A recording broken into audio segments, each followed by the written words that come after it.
Okay, so let's do you can just do a 1 minute intro about yourself, and then we'll go for 50 minutes, so until 2, and then I'll give you feedback. Sure.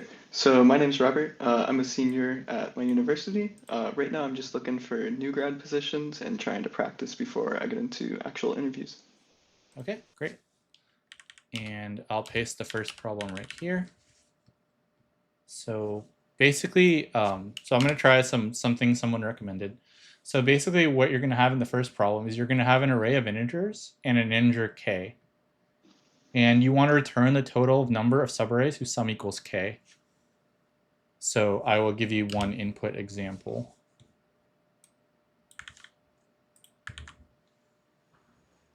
Okay, so let me just make sure I'm understanding this. I'm given an array of integers and a value k, and I'm returning the total number of, what was it?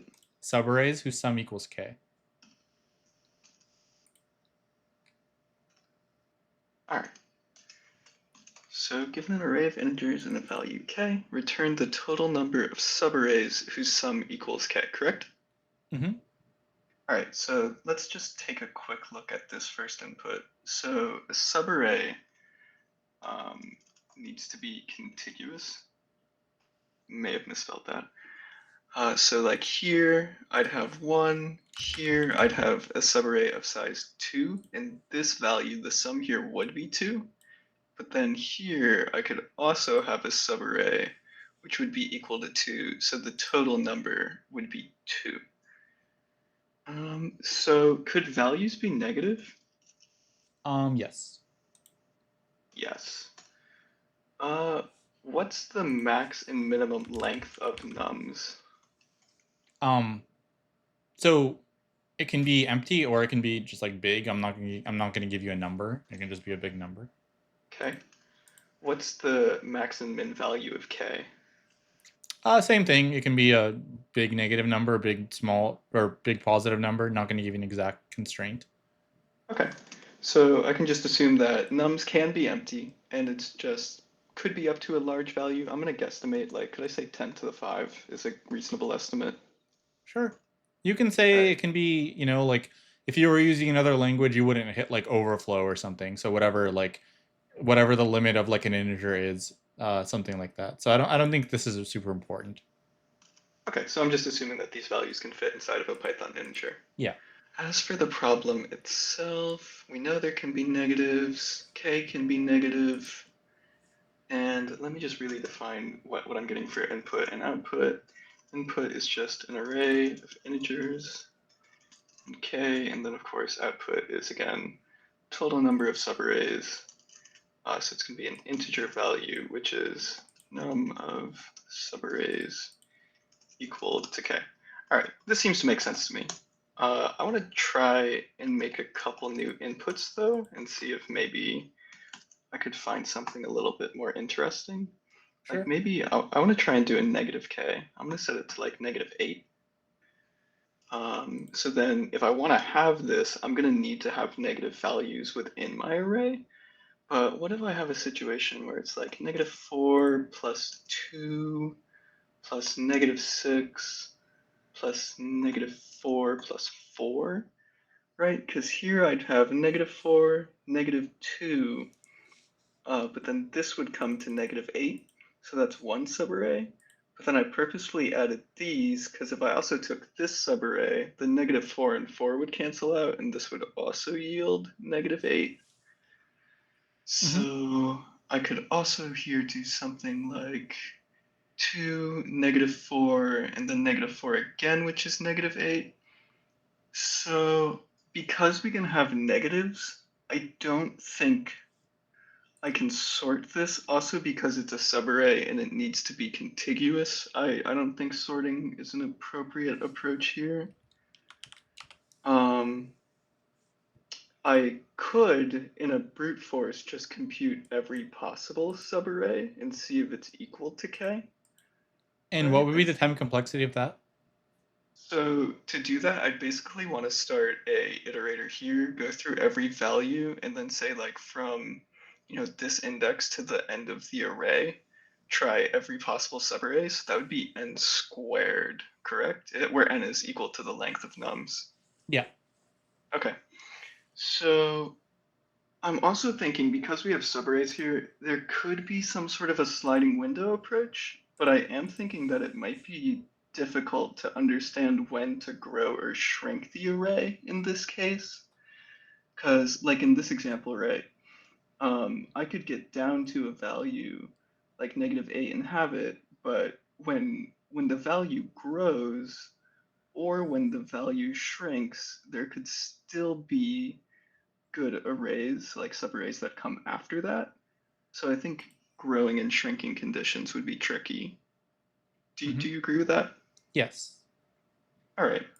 So there's a couple other ways I'm thinking about doing this. I could maybe do a prefix sum. Um, there also could be some sort of a DP approach here, but I think prefix sum might be easier, where essentially I just compute the sum as we go down and then keep track of a target. So, like, say here, I have this value, which is going to sum to -8. That would be good. But maybe if I started like here, for example, this sum would be -8 to -6, -12. So if I said -12 minus 8, I'm essentially looking for a 4 to make this a good subarray, a -4, right? And I know that I have one here. So I could say, essentially, if I'm above, or not even above, if I don't have the target, but I could subtract k from it and find an index equal to that, I could get a subarray. Does that make sense? Yep. Okay. So I'm thinking that's probably going to be my approach. I need to clarify out these conditions a bit more. So Sure. to start, I'm thinking I want a prefix array which just holds the sum of all values up to len n, right? We're going to go through each and sum it. But then what's going to be the condition to find a past value, right? So we need to find a target, which is going to be equal to essentially the current sum, so prefix to the I, minus k. Would that work? Because here I'd get -2, -8, and then I'd be up to -12. -12 minus -8 is equal to -4, right? So I'm just looking if the target, which would be -4, is in the array. We know that it is. So if it's in the array, or I should say if it's in the lookup map, do I return 1 or do I need to think about the number of times this target has shown? Oh, I think that might be a better idea. I think the lookup dictionary should essentially hold the number of times this like target value shows up. But if I do that, it needs to be strictly before index I, right? Is this making sense so far? Yeah. Okay. So what I could do is I could just build the prefix as I go, and then if I find the target, just add that to the dictionary, right? So then I would basically handle this invariant of it needing to show up strictly before index I. So yeah, I think that's basically my approach is go through at index I, compute the prefix, check if the prefix is equal to k. If so, we want to add 1 to the result. If not, I basically want to check if the target value, which I defined above, is in the lookup. And if it is, I want to add the number of times target has come up so far. Okay. So does this seem reasonable? Yes.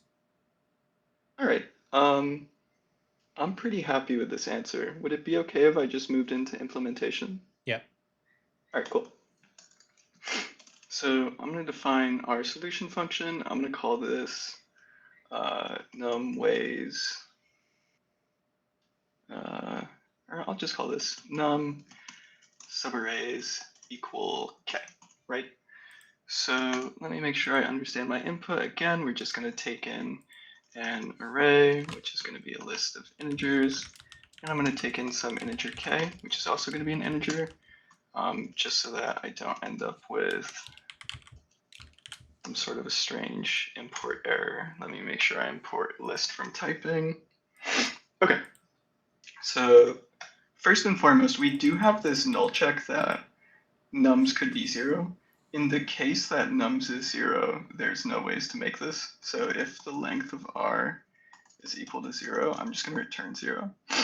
And because I'm using this value, length of r, I'm going to call this n, just so that I have that defined out. Then I want an array that's basically going to be my pre-computation array. And this is going to be of length 0 times n. I could, do I want to do this as n plus 1 so that I have a base case of 0? I'm going to just note down that I may want to make this n plus 1 to handle off by 1 errors.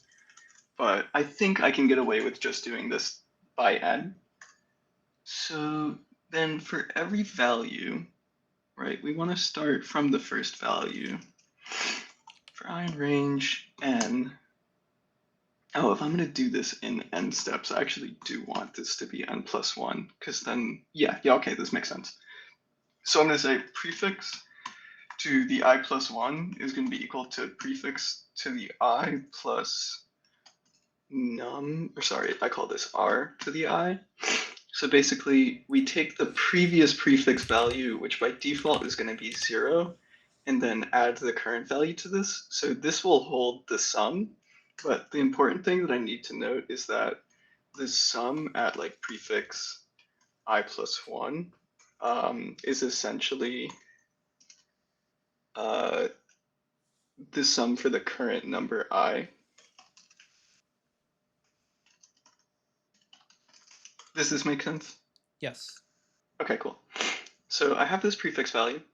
Now I want to see if the current value I have, prefix to the I plus 1, is equal to k. And if it is, then I want to add one to a result variable. I'm just going to keep this out here. And so that I understand what I'm returning, I'm just going to return this down here.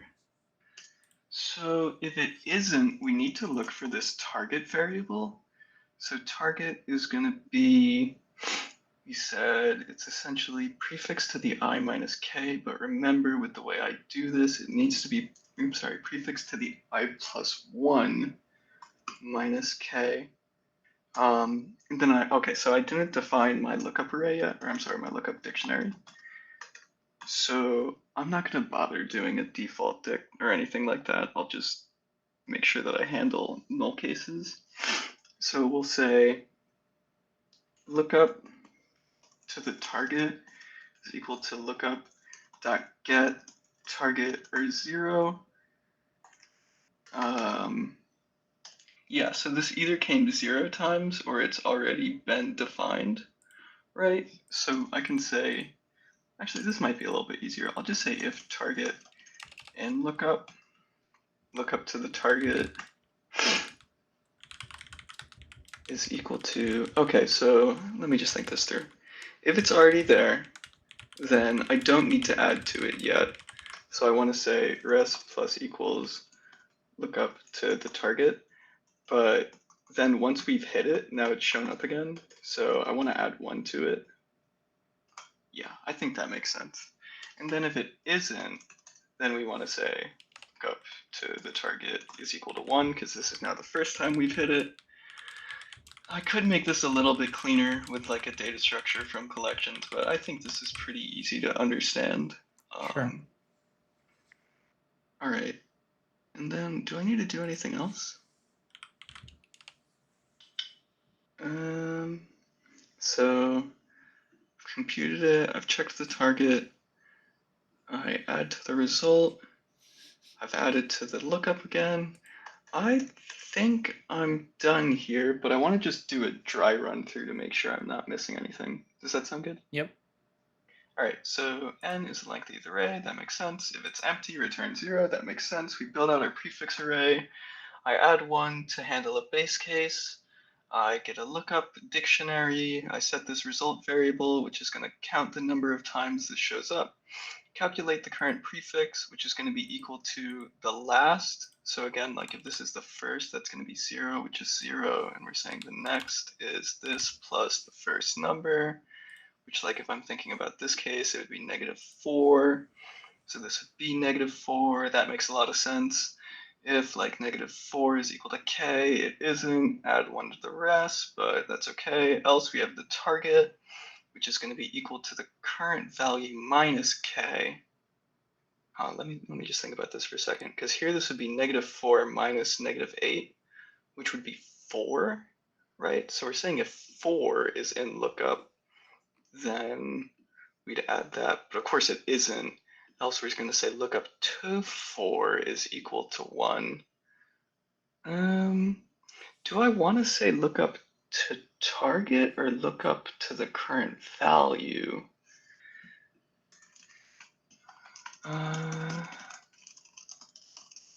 This is kind of tripping me up. So the target is what we're looking for, but it's not exactly that we're storing what we're looking for here. I think it's more that we're storing the value that we're currently at, which would be prefixed to the I+1, right? Because if I'm further down, I don't want to say find the value that would make this one whole. I want to say find this index and see if it exists. Does that make sense? Yep. Okay. After a quick run through, I'm pretty confident that this code is correct. So Okay. would it be okay if I gave it a run? Yep. Cool. Let's run it. Well, I did something stupid. I didn't actually define any test cases here. Mm-hmm. So fortunately, I've already defined a couple tests, or at least this test that I liked. So nums is equal to this, and then I'm going to say k is equal to -8. The only problem I have with this one is I actually never figured out what the correct output should be. I can do that manually here in a second, but I want to just start maybe with this input. Then k was equal to 2. So for right now, let me just see if this one works. Okay. And then to be a little bit more explicit, I'll change these variable names. Okay. 2. All right, so that looks like the correct output there, right? Yep. So let's just, do you think it would be okay now if I just try to actually get the answer for this one manually? Yeah. All right, cool. So again, we know that here, that should be -4, so that's 1. And then we also agreed that here, that's another 1, so that's 2. I figured out that this one here should be -10 plus 2, which is -8. So that's 3. Is there another one? I don't really think so. -10, that would be -6. That would be -4. I think 3 is the answer here. All right. Let's see how, oops, this is going to cause me an error. Let's see how this goes.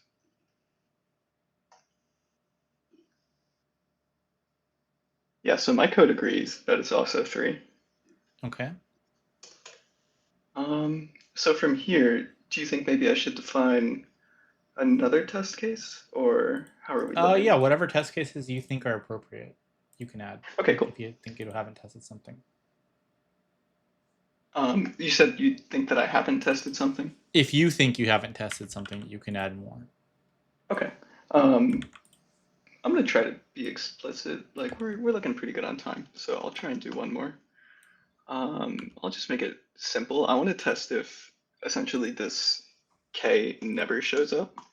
So I'm gonna call it 3, and then my values are gonna be like 4, 2, 7, and 12, right? I'm expecting the output here is gonna be 0.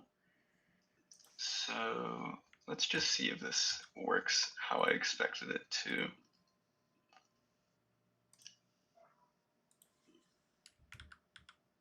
Yeah, looks like I handled that case. Okay. I'm feeling pretty good about this problem. Okay. Let me give you one. 1 second. So, okay. So what about this case? Think like this. What should this be? So what would the k value be here? Oh yeah. Okay, so here we'd get 0, here we'd get 0, and then also here we'd get 0, right, if we had combined all of them. So it should be 3, right, would be the correct output. Mm-hmm. All right, so let me just try and pass these right in and see how my code does. Oops. Yep.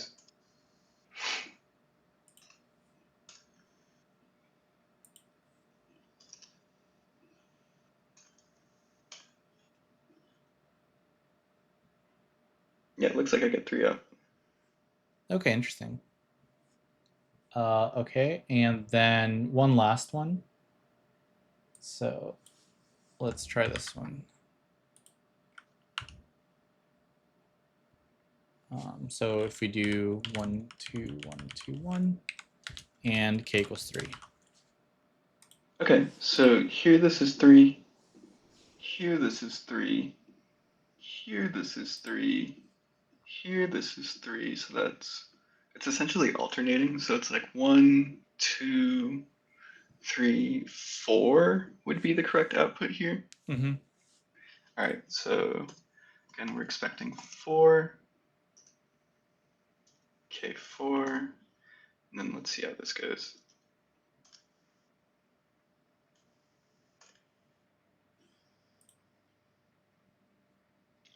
Did I make a mistake here, or...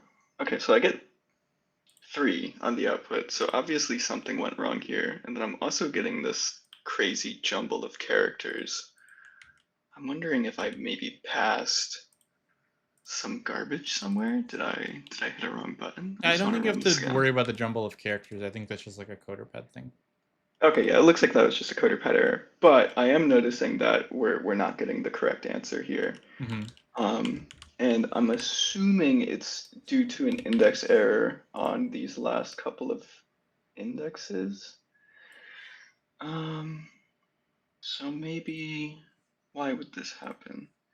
We'd go in here, we'd say the prefix at I plus 1 should be the current prefix, which would be 0 plus 1. Oh, maybe is it because, oh, so if I loop up to here, right, like this will be 6, but then 6 minus k4 would be 3, and I should know that I have a 3 here. Mm-hmm. And I should also know that this would be 4 and that I'd have a 3 here. So then I should add 1. Oh, maybe that's weird. Um,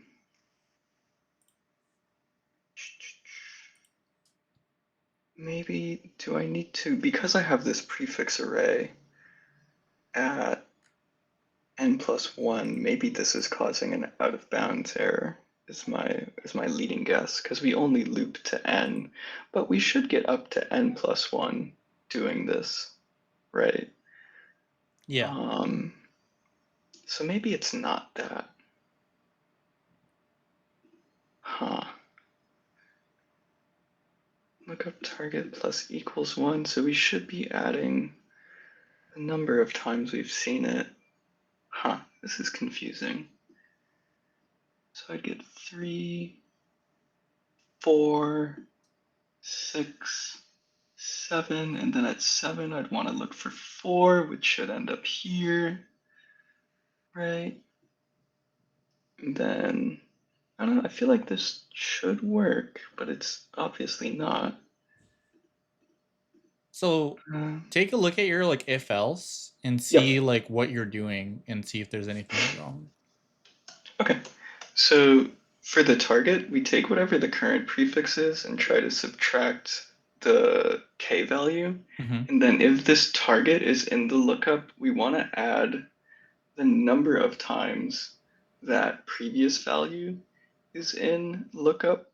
Mm-hmm. And we've, oh, but see, here we're saying lookup to the target plus Mm-hmm. equals 1. I think we're having the same issue that we have down here, which is I essentially want to say look Yeah. up to the current value plus equals 1, right? Yeah. Okay, so let's try this one more time. Uh-oh, now I have a key error. Yeah, so it Huh. basically can be because you didn't make a default dict, you can have a key around 62. Right, right. Okay. Um, so I actually can just clean this up a little bit with a built-in function for dictionaries. Okay. It's just going to be equal to lookup dot get prefix to the I minus, or sorry, I plus 1, and then 0 plus 1. So that'll do the same thing, but it'll also handle the case where we don't have this value. Yep. Um, and that should still be okay there. Do you agree? Yep. All right, yeah, now this is looking like, yeah, now this is looking like it's giving me the right answers. Okay.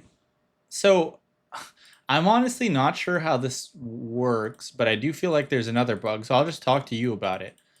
Okay. So on line 50, like maybe like I mean, I guess I can like copy it and run it on lead code, but I'm curious on your thoughts here. So uh on line 55, you say if it's k, you do result plus equals 1, which is basically saying if the entire subarray is equal to k, then I have one subarray that ends at this index that's valid, right? That is fine. But imagine you have like a subarray that is equal to k, but then you have a bunch of other subarrays that add up to 0. So let's say your prefix sum is like 0 to whatever, 0 to 0, and now it's like k. Well, here, every 0 to k should be another subarray, right? Yeah. So how can you fix that code? So I do think that part is still incorrect. You can correct me if I'm wrong, but I feel like that's a bug. No, I agree. Because Uh-huh. if we reach a position where essentially a past 0 would bring Mm-hmm. us to k, that's basically our target, right? Right. Is prefix minus k is going to be 0. Right. So I'm looking for every time that the target is 0, which would just be handled by my code down here. Okay. So I think I may have just bit myself by trying to add that. If I remove it, I think it should still work, Okay. So right? try to run that. Let's see. Oops. Oh, I just hit the wrong button. Uh-oh. So you can Oh, see but that now. basically a bunch of the numbers change now. So like a Mhm. really easy example would be like literally just I guess let's see. Let's say it's like literally this. So try to run that. So just 1, 1, and 2. So this should give you 1, right? Right. Okay, and what do you get? If I run that, You I get end up 0. getting 0. Can Yeah. you figure out why? Okay, so we have 1, 1, and we wanted to get to 2, but we end up with 0. So again, I'm starting to think that we're not actually making it to the end of our array and like getting You that are full making it to the end sum. of the array, and you are getting the full sum. Oh, okay. So we have the target 2, but I say if target's in lookup, Mm-hmm. but I don't think I ever actually add it to lookup before we get to there, right? Yeah, so basically you're Um, saying like I have a 2, I'm looking for a 0. There is no 0. Um, right, but there should be. So yeah, I guess do you know how you would fix it? right. So we're looking for a 0, but there is no 0.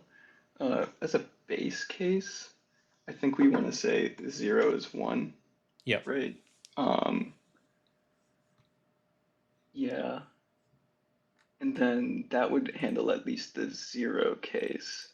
But Hmm. could there be another situation where this breaks? Because I have like maybe like a value of, say I'm here and I have a value of 3, and then I'm trying to get back to this 1, and target would be 1.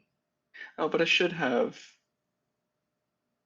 said that that's in there. I think I just needed this base case, correct? Hmm. Yeah. All right, so let's run that one more time. Yeah, and now it looks like we have what we wanted. Okay, cool. All right, let's move on to the next. So for the next problem, and I think you have about 20 minutes left just to give you an idea. So for the next problem, you have a bunch of nodes labeled 1 to n. So you can write down whatever you want. Sure. And then you're also given a list of edges from these nodes. And these edges are directed. And the edges contain a start node, an end node, and a time. Okay.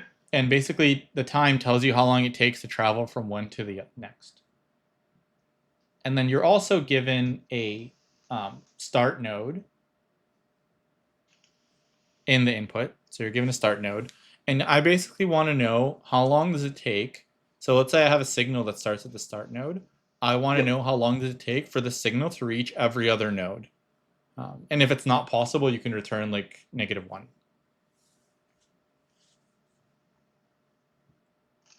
All right, so let me just make sure I understand this. So Mm-hmm. we have a list of directed edges, right? Mm-hmm. And n total nodes. So each edge is defined by the node that it starts from, the node that it goes to, and a time that it takes to reach one. So essentially like a weight on that edge. Mm-hmm.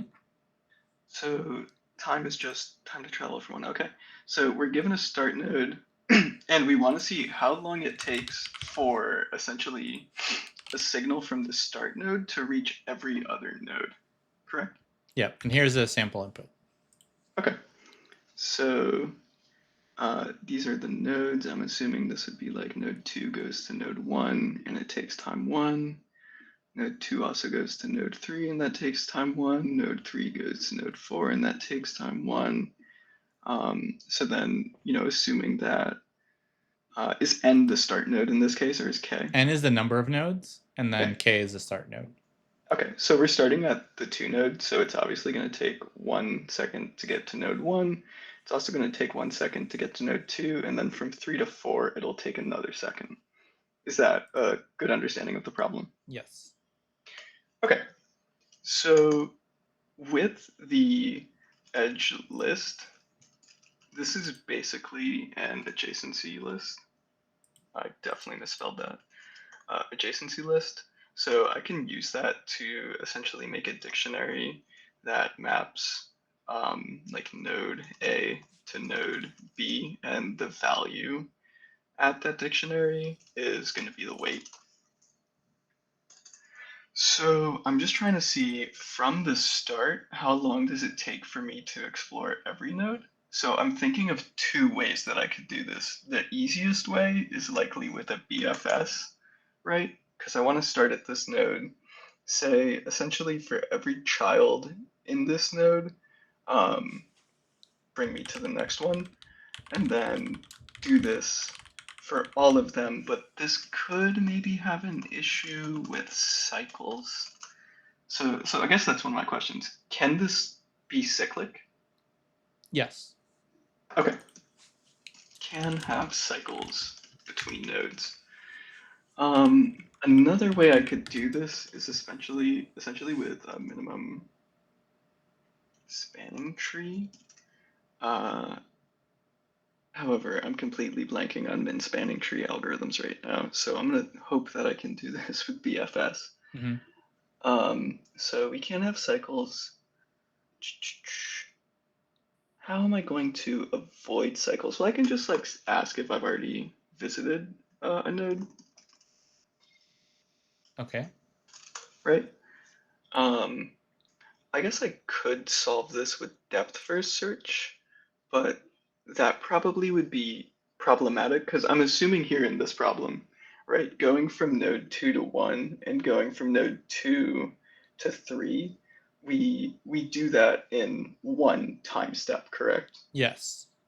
Right. So I want to be able to consider both of my children at the same time, Mm-hmm. instead of like a DFS where I would be trying to just go as deep as possible off of one specific path. That logic is going to get complicated. So I think I still like this BFS approach. So, Okay, so let me point out a problem with the BFS. So okay. BFS is good when you don't have weighted edges, because basically it just counts like what's the length of the path, and then the shortest path will be returned first. But you're saying that I'm not going to visit once I've visited. So you can technically visit a node with more edges, but it will be less time because the weights will just be smaller. Right. So Okay, right. yeah, so the BFS isn't really going to work great unless you like visit and you also store the time, and that's going to get like pretty bad in terms of time complexity. So can we do something where where we have weighted edges and we use that instead? Like, can we change our algorithm? Sure. So if we just have weighted edges, maybe I could look at this almost as a dynamic programming problem where I'm essentially checking for the cost to reach this node, or like my state would essentially be the min cost to reach a given node. Do you think that makes more sense? So if I think for dynamic programming, it might work. I'm not super sure, but it's gonna have a really tough time with cycle detection. Like if it's a big cycle, like imagine if I go from like 0 to 1 to 2 to 3 to 4. How do I know that it's like? Can I mark it all as visited as I go in dynamic programming? Like I don't think so. If I have a ton of nodes, um, Right. so so basically we can like. So do you know any graph algorithms that tell you like what's the fastest time to get from node A to node B?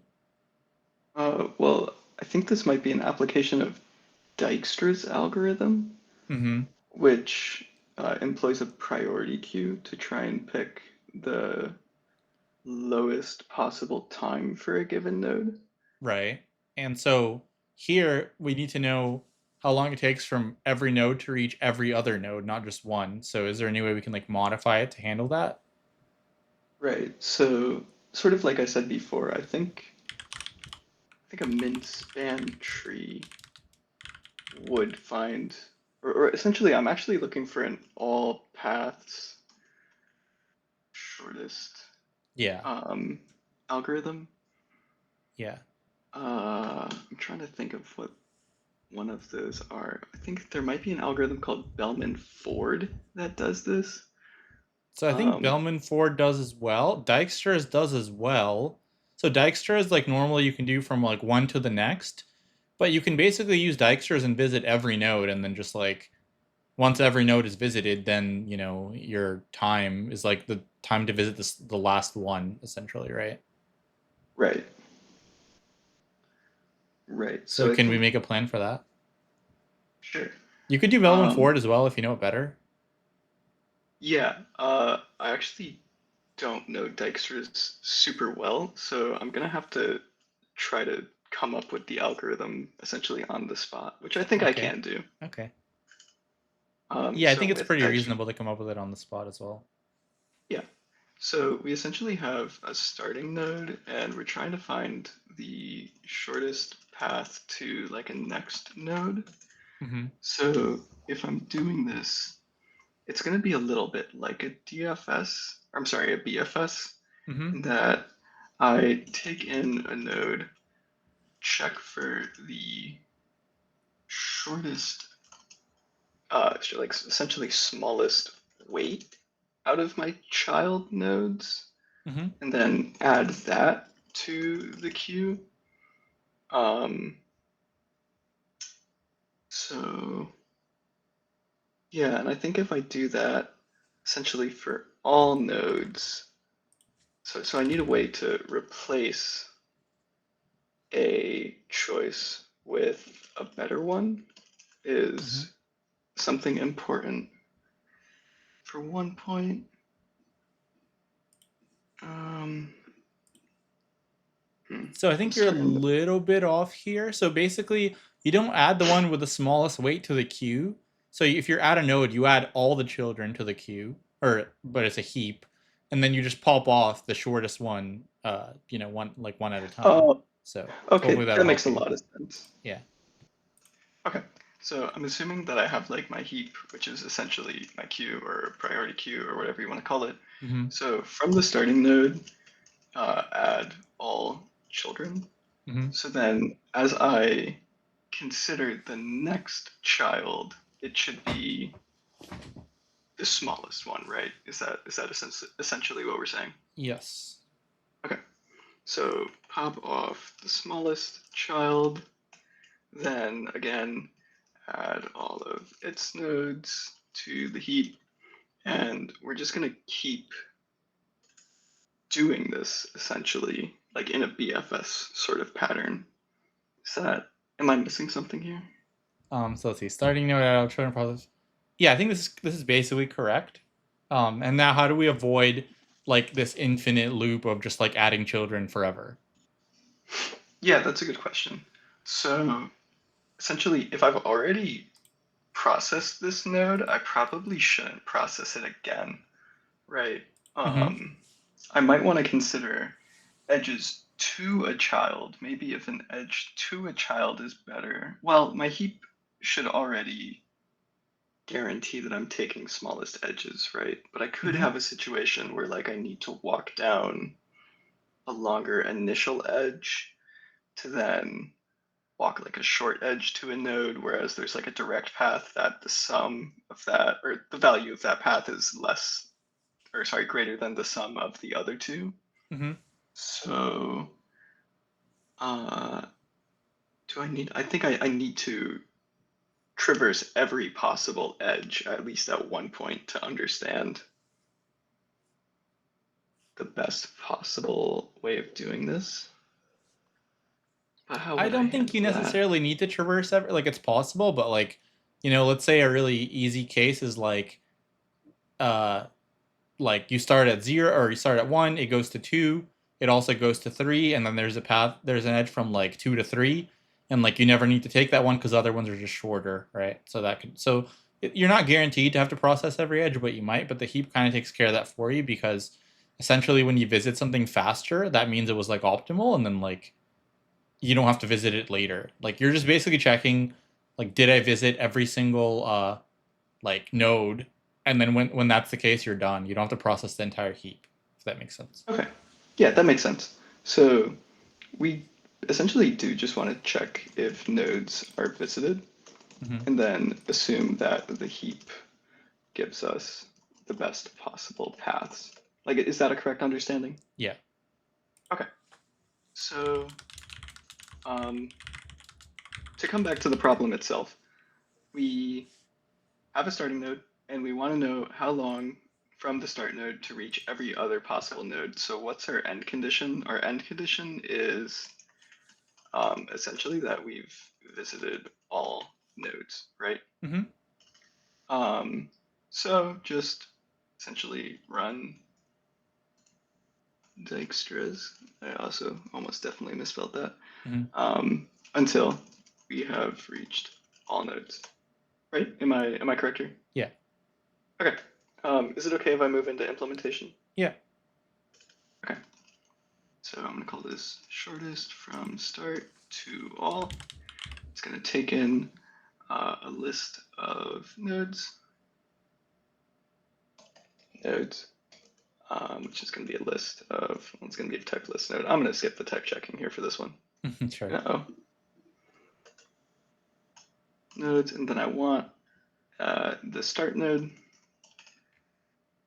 and there's one more value I need, which is n, which is the total number of nodes, Mm-hmm. right? So I'm going to say I essentially have like my edges, which is going to be a dictionary. I'm going to Mm-hmm. say for I in range n, the start, end, and the weight is going to be equal to nodes to the I. I can assume that nodes is of length n, correct? No, because so nodes isn't nodes, it's like edges. So like Oh yeah, you're everything, right. it might be like empty for all you know, right? So Yeah, you're absolutely right. Um, So then in that case, I just want to, oops, I hit the wrong button. I just want to loop through essentially the length of nodes because this is edges. So we're going to say edges to the start. Oh, but I need a way to get a path to the end, right? End is equal to weight. So how am I going to do that? It needs to map. It almost needs like a double map. I'm definitely overcomplicating this. So essentially, I'm just trying to map from the start to the end, right? But I need to keep track of a weight, which I feel like the weight should be the value. But how am I going to keep track of both of these? I think I essentially do need two indexes here because I'm specifically saying the edge from this node to this node is of weight. Mm-hmm. How would I define that in Python?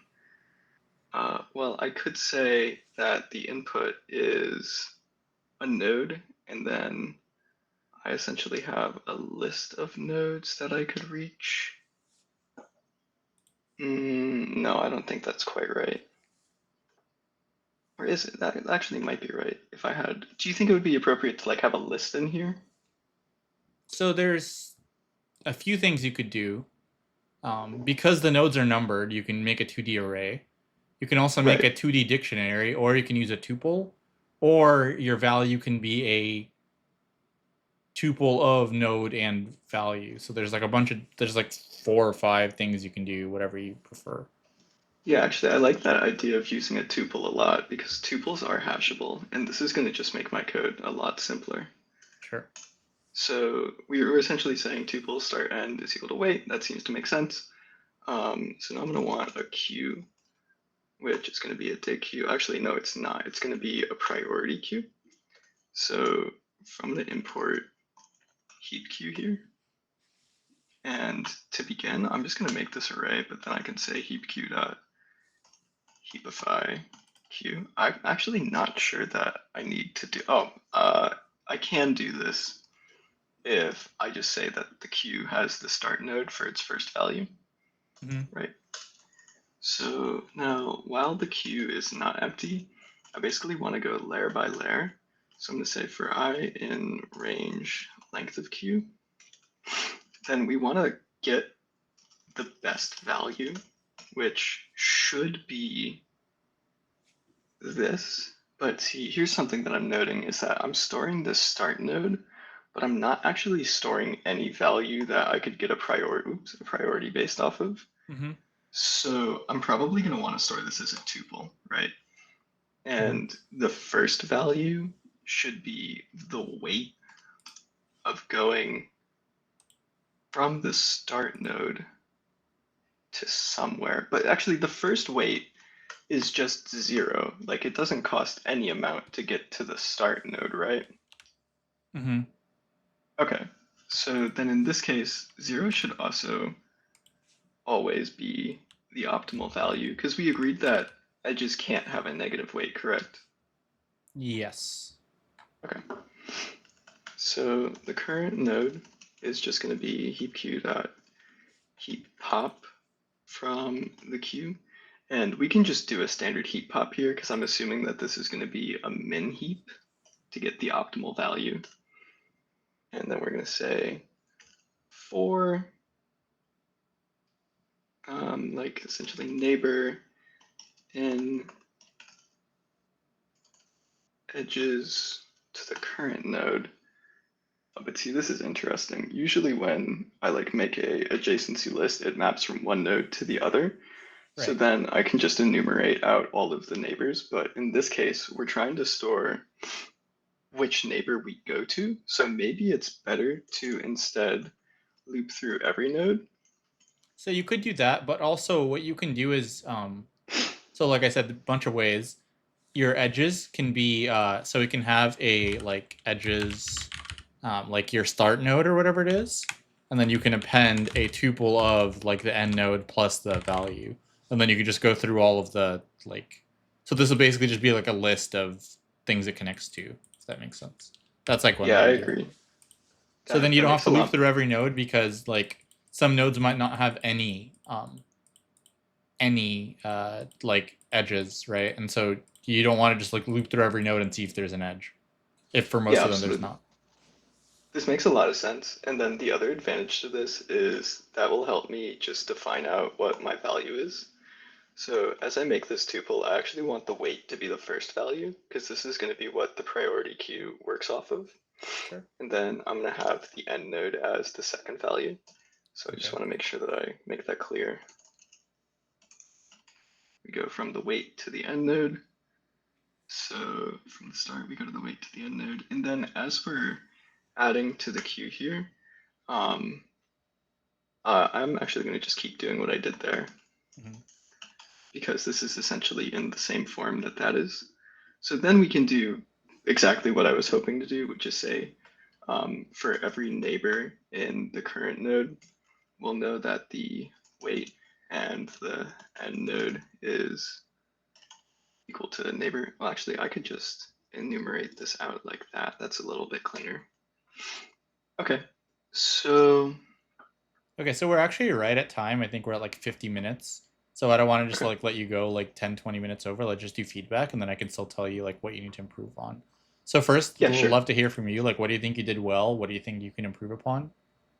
Yeah, so for this first question, I think I did a pretty good job walking through specifically which algorithms wouldn't work. Mm-hmm. And I pretty quickly came to the conclusion that this would be a prefix sum problem.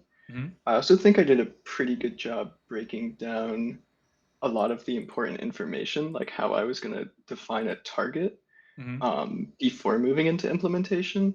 But I definitely could have spent more time like really thinking about the core of the algorithm. I just wrote it out like in very broad terms here.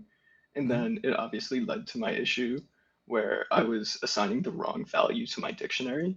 Um, I think I spent a lot too much time just focused on stupid things like should my prefix array be of size n or n plus 1? And that led to a bunch of code bugs that were a bit more difficult to debug.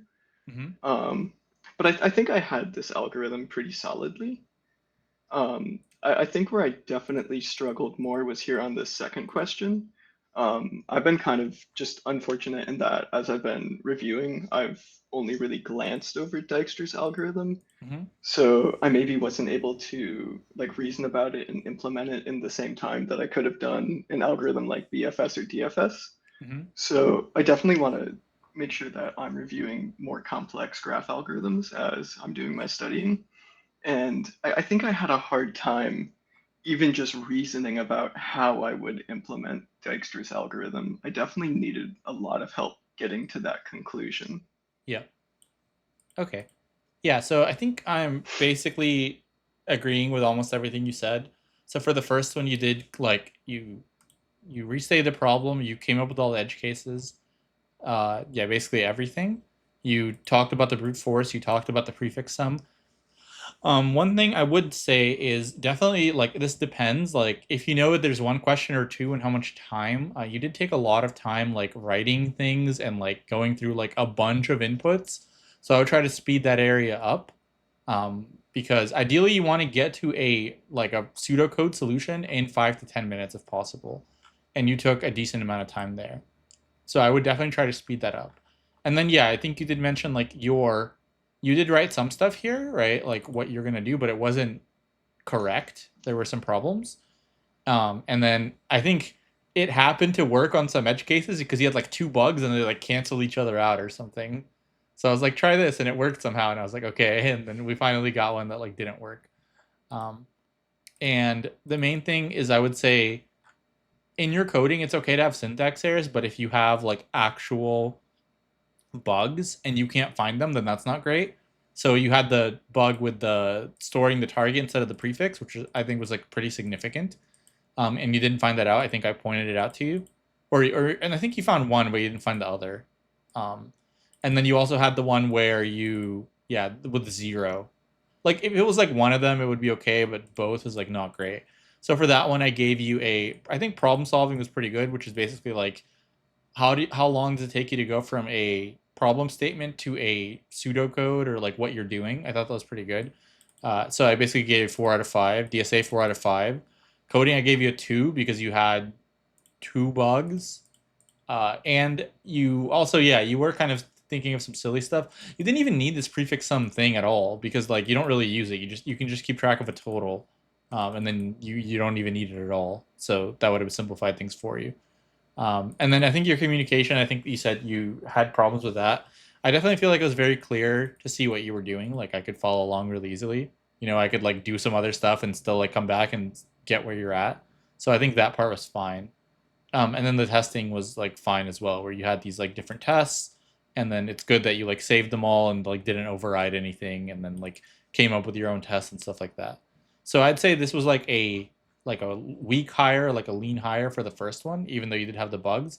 I think if you could have figured out the bugs without me telling you, that would have been like better. And then yeah, obviously time. So if we had 50 minutes, you took 25. Ideally, you can do it a little bit faster. That way, you don't want to finish a problem right on time because then if you take a while in the second one, as you did, you run out of time. And then, yeah. I think we actually went a little bit over on the first problem because I asked you like the bugs. So yeah, if you didn't have the bugs, it would have been faster. So ideally, just like speed and yeah, basically just code that's like a little bit less buggy and like reason things out a little bit better. But you definitely didn't have to. You didn't just like run your code and see if it worked. Like it mostly worked, so it was like not too big of like problems. I would say. Like yes, you did have the wrong variable and like the zero thing, but the zero thing is kind of tricky. So I don't think it was like the worst thing. Does that sound fair to you? Does that make sense? Yeah, that makes a lot of sense. And sort of like I mentioned before, I actually ran into this exact same problem in my last interview Mm-hmm. where I had a bug, but weirdly, all of my test cases were working. Mm-hmm. So as I was running it, I was like, oh, yeah, I did it. It looks like everything's great. But Mm-hmm. really, there was still something wrong. Yeah, yeah. And as you do more algorithms, as you practice more, I think your code basically. Oh yeah, so there's a couple things I also wanted to mention. So because you're using Python, I would definitely encourage you to use Pythonic stuff that makes your life easier. So learn default dict, learn counter, learn like that kind of stuff, because it's just like faster. And for interviews, like faster is better, right? So So that's actually one of my questions is it okay to use things like that in an interview? I was almost purposely trying to avoid standard library functions yeah, I because mean, I thought that that might not. It shows you use Python, and it doesn't do a lot of stuff for you. Like a default dict just ignores like dictionary lookup errors. Like I think that's fine. Counter also you can say like I'm using a counter. Here's what it does. If people push back, then you can use a normal dictionary. But I don't see why not. Okay. Some other stuff that might be like questionable is if you use like bisect or something. Then I might be like, well, I want you to write it yourself or stuff like that. But I mean, I would go with the Python thing that's there as a default, unless it does like a ton of stuff for you, and just clarify it first. So like say like, oh, I'm going to use bisect. It does binary search, and it gets like the leftmost insert position or whatever. Are you okay with that, or do you want me to write it from scratch? And then you just get feedback on one or the other, and then yeah. Does that Okay, make that makes sense? sense. Yeah. Okay. Okay. So then the second one, yeah, you definitely struggled. I mean, this one's kind of like if you don't know Dexter, it's kind of hard, but you should know that. So here, there's also a couple things you missed, and this is where finishing the first one, like maybe you notice, like, oh, hey, I finished the first one and I have good time, but then I got asked these follow ups, and now I only have 20 minutes, so I got to hurry up. And then what tends to happen is you skip the like small stuff. So you did ask some edge cases here. Let me see what I wrote. Yeah, so you asked about cycles, but there's a couple others, or at least one that's important, which is duplicate edges. Um, and so maybe your code handles it, maybe it doesn't, but that's one that I would ask about, and that just shows like further understanding, right? So I can just have self edges, duplicate edges, things like that, and does your code like get affected by that? Does that make sense? Yeah, that makes a lot of sense. Okay. Then the other problem I've seen a lot of people run into when I ask people Dexter stuff is they go for BFS either because they don't know Dexters or they don't understand BFS. Like BFS doesn't really work with weights because BFS just basically gets the shortest path if every weight is the same. DFS kind of the same. You can do it, but basically BFS, like you visit something, you mark it visited, and then you never do it again. And the problem with that is with weights, a longer number of edges might be a shorter weight because it's weighted. So it doesn't really work. Does that make sense? Yeah, that makes sense. I think I would have come to that conclusion going Mhm. through it a little bit more, but like you said, we were getting very short on time. Yeah. And then you mentioned minimum spanning trees. So minimum spanning trees for like a different problem. Minimum spanning tree is like min cost to connect all nodes. And I think for a minimum spanning tree, the edges have to be unweighted. So that's just like study a little bit more graph, know what works, what doesn't. And yeah, minimum spanning tree question is kind of rare. Dijkstra's I would definitely say learn, and then minimum spanning tree is like a bonus. Honestly, it's not that hard because I think you can use the same thing as Dijkstra's for minimum. There's like two ways to do it with like a union find or a heap. And heap and minimum spanning tree, or sorry, Dijkstra's and minimum spanning tree are almost like the same algorithm. And then I don't think you have to learn like Bellman Ford or Floyd Warshall or any of that. Dijkstra's basically does the same thing, so just learn one. Yeah. Um, so then yeah. So like you said, I basically had to give you like here's exactly how Dijkstra's works, which is like you never did it, or you either never did it or you barely did it. So I would definitely, I think it's a fair graph question to ask. I would say it's pretty common because like if I ask a grasp question, I don't want to make it like super simple. And I think honestly, Dijkstra's once you know how it works, it's pretty simple. Like it's very similar to BFS. There's not too much other stuff. And so the real problem here is like, okay, if you did know Dijkstra's, how do you modify Dijkstra's to handle not shortest path from one node to another, but shortest path from one node to all, which is pretty basic. You just have the visited set and you just check like, did I visit everything? And then if you didn't visit everything, then you return -1 when your heap's empty. Like I think you would have come up with that if you would have been more familiar with Dijkstra's. Like if I would have said do a BFS and give me a BFS and then -1 if you didn't visit the node, I'm pretty sure you could have coded that, right? Like if I would have said there is the time from one node to the next is just one, and they all have the same weight. Like you could have come up with that with a BFS, right? I would assume. Right. Yeah. Yeah, I think I could have done that. Okay. So basically, yeah, learn that. Like I said, not super complicated. Learn time and space complexity for more complicated algorithms. Time Dijkstra's is a little bit more complicated. Figure out like why it's the way it is. And then yeah, so oh yeah, the other thing you ran into, which is not a good look, which is you were like, okay, so I have this like edge, and I have this like other edge, and I have this value. So it's like a nested dict. So how do I like normally I have a dict and it has a value, so how do I store that? So that's just like Python. If you code in Python, you need to have like a reasonable understanding of Python data structures and like how to write them. So which is basically what I said is you could have had like a dict of dicts. So I think it's like you could do like edges equals default dict of a dict, something like that, where you have this nested dict. You Oh, can yeah, yeah. you can also do a dict of the thing that I told you, where you have like some key, and then you just have a list of tuples. That's like weight, and like the end. That's one way. You also need to make sure this needs to handle like duplicate edges. So you could ask that, like if I say they do have duplicate edges, if you do it this way, this wouldn't handle it because I would just store them multiple times. So that's why the next dict would be better. But basically, yeah, learn like Pythonic stuff a little bit better, and then if you do have to do stuff like that, you can do it. And I think this is a great problem, and or find like other problems that are like reasonably difficult to code. I don't think this one's too bad, but problems that are reasonably difficult to code, and make sure you can like code it well with like no mistakes. Because that's like another thing that's good to work on. It's like if your algorithms are there, now find problems that are like a real pain to code and make sure you can code it and like code it well. Python does like like having people do this in like Java or some other thing, it's a lot more complicated. So in Python, it does take care of a lot of the hard parts for you, but definitely yeah, just get used to like all the stuff and writing it and all that stuff. Because like in an interview, if you're like my language is Python and you don't know how to write like a two-dimensional dictionary or whatever, that's not the best. The other way I basically said is you could have used an array because you have n nodes, so you could just have an array of like length n and then length n, and then like your value can be your weight. That would be another way to do it. Or you could store like -1 if it doesn't exist. But the problem with doing it that way is then you would have to manually look through every single node every time, which is not the best if you have like not a lot of edges. So those things is basically like what kind of data do I have? What's the best data structure to use? That kind of stuff. So I think for this one, yeah, I basically gave all your stuff a 2 except for communication. So this would be like a lean no higher. And I think overall, if it's close, like if it's in between lean no higher and lean higher, I think interviewers generally, especially in this market, kind of grade down. So I would overall mark this as like a lean no higher. but the things that you need to improve on are kind of easy in my opinion. Like you just need to learn a little bit more algorithms and need to learn a little bit how to code better in Python, and I think you'll be fine. Like, um, yeah. So does it kind of make sense? Like, what are the things you need to work on, and like how you can improve and stuff?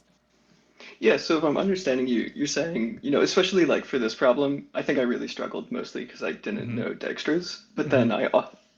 I also really struggled on some fundamentals, like Hmm. making this adjacency list should have taken me 2 seconds, but it Hmm. ended up taking me 5 minutes. Um, and then the other big things is essentially because I'm in Python, um, make use of the standard library. And if there's something that makes life easier, make your life easier. Hmm. Um, the only question I had was for like the first question, how do I balance trying to be as like communicative as possible with also trying to get through the algorithm in an appropriate amount of time? Yeah. So basically, I would say something like, I think you did point out. So a lot of people struggle with this question because they try to use a sliding window, and you pointed out like, so I could use a sliding window, but I don't know when to shorten it because the numbers can be negative, which is correct. Like, so a lot of people say sliding window, and then I have to point out to them like, well, you can have any sum here, right? You can have like a, b, whatever, and I can just add some magic number x here, and then your thing is equal to k. So like, how do you ever know if you need to shrink your window? Like, you don't know that. So you did point out like the correct algorithm quickly, but what I would say is like, so basically, what I need to know, what I need to do is store a prefix sum, and then if I have a prefix sum of like y, and I'm looking for k, then I just need a number that's like y minus k. And so all I need to do there is just maintain a running count of prefix sums, and then it's basically like I just look for whatever target I need, and then whatever number I have, that's how many subarrays I have. And then you could say like, does that sound good? Do you want me to go through that in more detail? And if they say it sounds good, then that's literally all you need. And then from there, you just make a plan of like, okay, so basically I make a prefix sum. I make sure to say that 0 is 1 because I want to account for the empty array, and then as I go, I just look for the target. If it's there, I add the count, and then I increment the count of my current prefix sum, and then I just return the result. So it doesn't take that long. So I would make it like more vague than you did, and then always ask the interviewer like, is this good or do you want me to go in more detail? Because if you told me that, and this was my question, if you said like, I need to store a prefix sum, I need to look for a target, and then basically that's it. Like that's pretty clear to me that you know what you're doing, you know? So you don't need to go Yeah. in like extreme detail of like what needs to happen. Because you can assume that the person asking you the question is familiar with the language and the question. And Mhm. they've probably seen people solve it a bunch. So you don't need to go into extreme detail of like exactly how everything works. But it also that also depends on like how much time you have, right? Like if we had 45 minutes for one problem, you can go into all the detail you want. Like I don't really care. If you have 40 minutes for two problems and you do this, like then you have like 2 minutes to code. So it doesn't. And then if there's a bug and I have to slow you down, then like it's just gonna like kill you. So ideally for like the interviews where you don't have a lot of time, the time wise it would be like restate the question in edge case is like a minute or two, come up with a plan is like five minutes, and then code it is like 5 to 10 minutes, and then maybe do a dry run is like another 2 to 3 minutes. So that ends up being 20. But you can't take too long, and I've seen people do this on the plan and going into way too much detail, and writing way too much stuff down. So you definitely want to communicate, but you don't need to go into like insane depth. You just need to kind of like have an overall pretty simple approach of like this is what needs to happen. Does that make sense? Yeah, that makes a ton of sense. Okay. And I think I have some videos. I think I actually had one that was, I think I had a couple, but I had one that was like a strong hire, or a couple that you could see like they had 40 minutes and how they went through it, and like they didn't go into like insane detail. So I would try to do stuff like that. And then yeah, but it is important to communicate like when you're coding and you're talking about stuff. And yeah, basically it's like if you can run your code, I would probably not, like I would look through it. I think it's okay to do what you did, like look through an example and then run your code. If you can't run your code, then just go through a test case, and obviously you can't run it. Um, but yeah, I think you're in a spot where I feel like your problem solving is quite solid. You're just not super familiar with like every algorithm, and like you're not.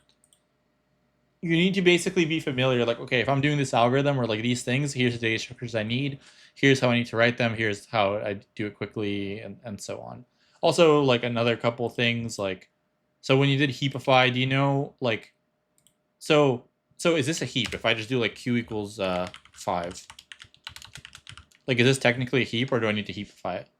Yeah, so I'm pretty sure this is technically a heap because there's only one value, right? Yeah. So heap like a heap uses an array, and all heapify does was it modifies the value in the array to have the min at the top and everything else in like the right places.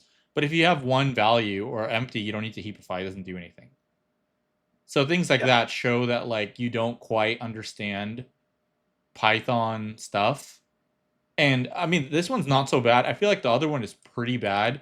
Like an extreme case would be like you need to make a 2D array and you're like, I don't know how. Can you tell me? Like Yeah. stuff like that is not great. And that shows like not good Python understanding where and I can kind of understand why, because a lot of people their primary coding language is like something else, and they're like algorithms are better in TypeScript, so, or not TypeScript in Python. I'll use Python, which makes sense. But definitely at least know the bare minimum of like, okay, I need to know how to like do a for loop. I need to know how to use like dictionaries, lists, like list comprehension, that kind of stuff. Yeah, that makes sense. Okay. And then yeah, I don't think anyone's gonna be like, oh, you're using a default dict instead of you doing get. Like to me, it kind of goes the other way. It's like, oh, Python standard library. That means you know the language better. You know. So I think it's like the other way where it shows more understanding, where like there's like the common thing of like a lot of like interns or new grads or whatever just use like for I and whatever, and then the people that know the language better will use like list comprehensions, dictionary comprehension, whatever, like more advanced stuff, because they're more comfortable with it. So yeah. So you're saying like using something from the standard library or like using some of those nice Pythonic tools is actually a good signal over a bad one. Yes. Okay, I kind of had the opposite understanding, so I'll But make but sure I to would practice more clarify. like I, that. I would clarify if you don't think so. Like if you're like I don't know if they want me to do default dict, I'll just be like, can I use a default dict that just takes care of my null values, and then they'll say yes or no. And you should know one or the you should know both, right? You should know the get thing and you should know the default dict. Same thing with a counter. You can say like, oh, so I need to get the counts of every value. A Python counter does this for me. Can I use that, or do you want me to do it by hand? Stuff. So just clarify really quickly, and then if they are okay with it, then I would use it. Yeah, that makes sense. Because I don't think anyone, yeah, like especially the default dict thing, is like I don't think anyone's gonna be like, oh, you don't know how to check if a value is null, like because they understand like interviews are time constrained and they're not testing you on like, do you know how to check if a value is in a dictionary? Like they assume you know that, so all that little stuff is fine, in my opinion, anyway. If you go too extreme, like if you use Python combinations, if you like, if it's a combination problem and you use Python combinations, they're probably going to be like no. If you use Python bisect and it's a binary search, they might say no. So I would just clarify, and then yeah, Yeah, that makes sense. okay. All right, so yeah, so you can schedule another one if you want to in the future, and definitely let me know like what topics you want me to cover. What like so I think you said like I could ask everything, but I don't know how much you studied everything. So if I were to ask you like a 2DDP question, like I don't know if you know that or not, but yeah, basically just because the lucky thing is you are like in college, you have a ton of time to like study this stuff.